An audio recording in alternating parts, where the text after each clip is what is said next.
நமக்கு தெரியும்ல.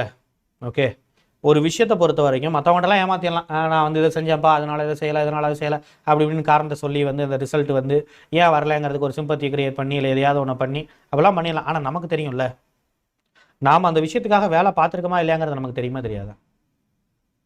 அது ரொம்ப முக்கியம் தானே. நமக்கு தெரியும்ல, நம்ம உண்மையிலேயே அதுக்கான எஃபோர்ட் போட்டோமா இல்லையா, அந்த சான்ஸை அந்த ஆப்பர்ச்சுனிட்டியை நம்ம சரியாக யூஸ் பண்ணிக்கிட்டோமா இல்லையா, அதுக்கான நேரம் கொடுக்கப்பட்டப்பையும் கூட வந்து அதை வந்து நான் வந்து செய்யாமல் இருந்தேனா இல்லையா, எனக்கு அதுக்கான ஃப்ரீவில் இருக்கும் போதும் அதுக்கான சுதந்திரம் அட்லீஸ்ட் அந்த இடங்கள்ல என்னால் வந்து அதை செய்யறதுக்கான அந்த ஒரு ஸ்பேஸ் அப்படிங்கிறது என்னால் உருவாக்க முடிஞ்சாலும் அதை நான் உருவாக்காமல் அப்படியே நான் விட்டு வச்சிருந்தேனா இல்லையா, இதெல்லாம் நமக்கு தெரியும்ல. அப்போ நம்மளுடைய மனசுக்கிட்ட நம்ம நிரூபிக்க வேண்டியது ரொம்ப ரொம்ப முக்கியமானது. நம்ம யாரை வேணாலும் ஏமாத்திடலாம், நம்ம என்ன பண்ணிட முடியாது, நம்மளை ஏமாற்ற முடியாதுல்ல. நம்மளை நம்ம ஏமாற்ற முடியுமா? நமக்கு தான் நல்லா தெரியும்ல.